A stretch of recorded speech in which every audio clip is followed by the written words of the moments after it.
Bos, jangan dikasih teka-teki dong. Ngisi kolom teka-teki bersilang tidak tahu jawabannya kadang kesal. Padahal udah ada huruf bantu.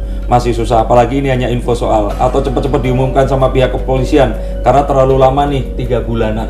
Tapi, ini dijawab ada komentar langsung, ini nggak jauh dari ini. Dr. Hastri ini khusus forensik gak akan jawab soal penyidikan atau penyelidikan. Intinya khusus forensik aja. Jikapun Dr. Hastri tahu, dia gak akan speak up ke publik. Selain menjaga kredibilitas, juga menjaga profesionalisme. Jadi memang betul adanya. Ini sebenarnya akan ditujukan untuk mengajarkan atau mengajak para masyarakat ini berpikir ala forensik. Iya, jadi biar kalau ada kejadian atau suatu tindak pidana yang berhubungan dengan tubuh jenazah, masyarakat juga harus tahu dan bagaimana TKP itu minimal dilindungilah apa adanya lah, jangan dipindahin jenazahnya, jangan diangkat. Ya memang kasihan, tapi kesulitan kita nanti kalau olah TKP dengan tubuh jenazah yang sudah berubah gitu kan. Nah dok, kalau misalkan salah satu dari pemirsa ini ya auzubillah min dzalik ya, semoga nggak mengalami, tapi tiba-tiba mereka dihadapkan pada kondisi yang seperti terjadi di Subang seperti itu dok. Apa yang pertama kali mereka harus lakukan? Dijaga, jangan sampai ada orang lain masuk kecuali polisi. Itu udah boleh. Jangan, dijaga. Kalau nggak punya polisi lain ya tali atau ditutup kain. Yang penting nunggu polisi datang. Kalau kayak ditutup tikar seperti itu gimana dok? Jangan ditutup, maksudnya sekelilingnya yang ditutup, tapi tubuhnya jangan dulu. Takutnya kan mengubah. Mungkin ada sesuatu yang nempel, petunjuk, sampel apapun kan kalau ditutup keangkat, nanti pas diangkat terbawa gitu. Berarti memang tidak boleh ada apa-apa, bahkan kalaupun ternyata ada pintu terbuka dan apa, sebaiknya ditutup agar nggak masuk sesuatu. Iya, kadang kan karena rasa sedih, rasa ingin tahu juga, masyarakat malah berbondong-bondong terus masuk, terus malah pengennya nolongi pada jenazahnya masih udah jadi jenazah mau ditolongin kan ya sama saja, mendingan ya minimal di situ aja lah. Malah nggak menolong untuk menyelamatkan nanti ya. Apalagi bila ada jenazah belum dikenal atau tanpa identitas, itu juga penting bagi kita kalau keadaan pertama itu seperti apa sih gitu loh, posisinya atau tanda-tanda yang membuat dia kehilangan nyawanya gitu kan. Kalau digeser atau dipindahkan kita jadi kesulitan juga nih. TKP pertamanya di mana sih gitu. Nah dok, kalau memang korban itu harus dalam kondisi yang sama seperti saat dia ditemukan, kenapa kok autopsi itu tidak dilakukan di tempat seperti itu? Atau mungkin dokter pernah melakukan autopsi di tempat? Ya, kalau itu bongkar kubur kan di tempat, di kuburan juga. Bukan, maksud saya itu di lokasi TKP itu tadi. Oh, udah kan kadang kan keluarganya juga sulit mengizinkan, memberi karena ketakut. Akhirnya kan kita bawa rumah sakit. Oke, tapi sebelumnya itu dilakukan pemotretan dan semua itu tadi ditandai. Di ciri-ciri tanda-tanda di sekitar mana aja dia berada. Oh, gitu. Baik. Nah, tentang pertama kali yang dicari itu berarti waktu kematian ya dok ya? Iya pasti. Ada yang ngomong bagaimana kalau mereka adalah satu kesatuan sehingga sengaja memberikan kesaksian berbeda-beda dan bisa jadi agar seolah terbagi dalam 2 kubu, padahal sebenarnya satu kubu dan disetting begitu untuk mengacaukan pemeriksaan dan opini publik. Bisa aja karena kan disetting gitu. Iya bisa, karena kan kejahatan semakin canggih dan mereka memang seperti sudah ada perencanaan yang matang. Iya.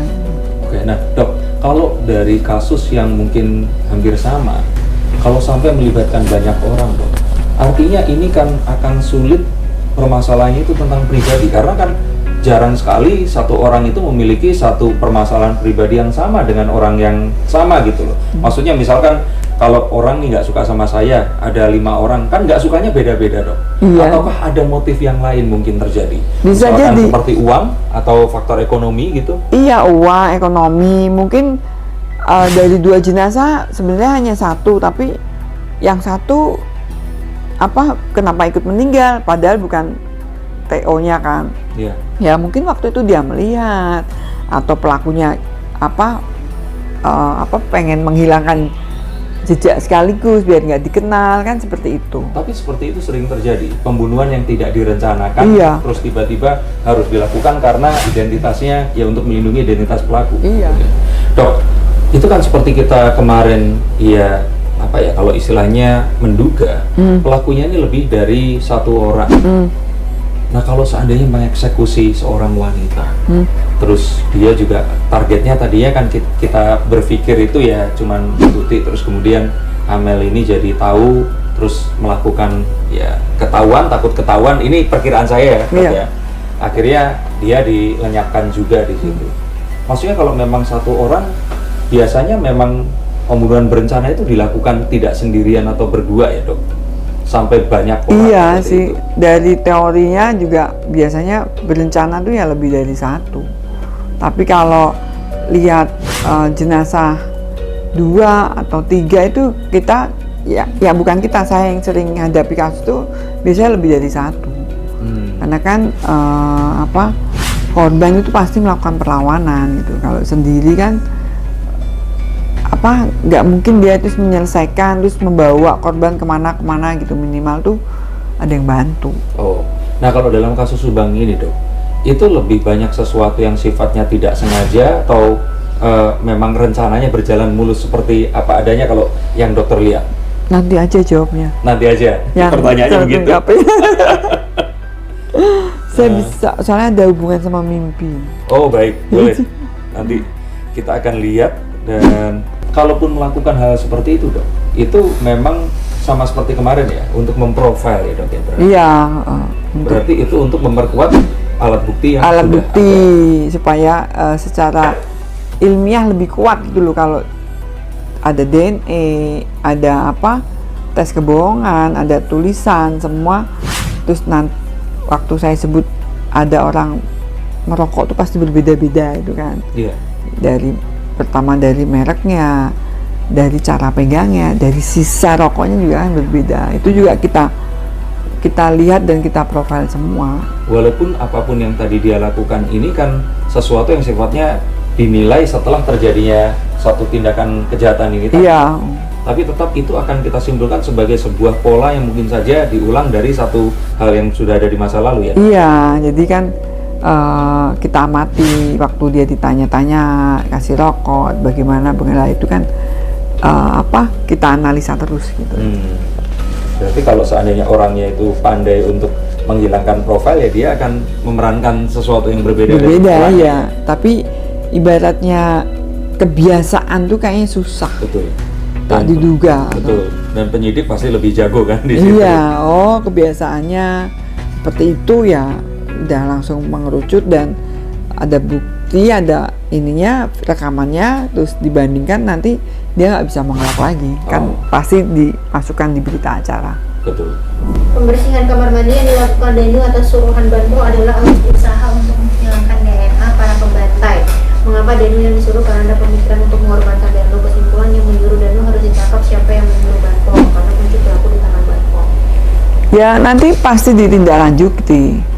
Itu kan tidak selalu polisi langsung nangkep enggak, nanti pasti tindak lanjutkan, di cross check kebenarannya gitu loh kan. Takutnya kan semua bercerita mengarang kan kebenarannya mana, nanti di cross check. Betul. Nah Dok, pertanyaan yang lain ini adalah kenapa kok enggak misalkan dicicil gitu, mana yang diketahui ya ditangkap dulu. Kenapa harus nunggu satu waktu tertentu? Apalagi kalau menurut saya, ini saya pribadi ya Dok, karena dokter belum pernah ngasih tahu ke saya sama sekali tentang kapan ini akan gelar perkara. Saya pikir kenapa kok sampai harus ditunda gitu loh. Kenapa kalau misalkan sudah tahu ini ya udah satu dinyatakan tersangka dulu, nanti nyusul lagi, kenapa kok harus barengan? Biasanya seperti itu untuk apa Dok ininya? Biasanya sih memang biasanya kalau udah pasti satu ya langsung itu expose ya. Okay. Ini kan nunggu ya udah sekalian saya soalnya kan yang tahu penyidiknya aja. Iya, tapi itu sering terjadi seperti itu. Ya, atau memang nggak mesti harus juga menunggu semuanya ada. Enggak mesti juga kok. Kadang-kadang itu bisa ditentukan terus nanti Kalau misalnya juga. yakin si A itu udah langsung diumumkan. Oh. Itu. Dan mungkin ya memang diharapkan si A nanti cerita gitu, ngomong, baru kita tangkap lagi. Iya ya, tapi artinya itu nggak terus kalau sudah diumumkan sekali, besoknya nggak akan diumumkan lagi, belum tentu ya. Tapi mungkin saja akan menyusul ya yang berikutnya. Semua kan nanti tetap ada pembuktiannya, dan kalau memang diyakinkan dia pasti akan diekspos ya. Berarti ini tinggal keyakinan yang memang Keyakinan harus dipastikan ya. Sama, jadi kita kan belajar, mungkin saya nanti expert. Tapi ada juga kemungkinan kalau ternyata pelaku ini akan misalkan satu orang itu terus melaporkan teman-temannya seperti itu. Yang dari keluarga teroris. Oh,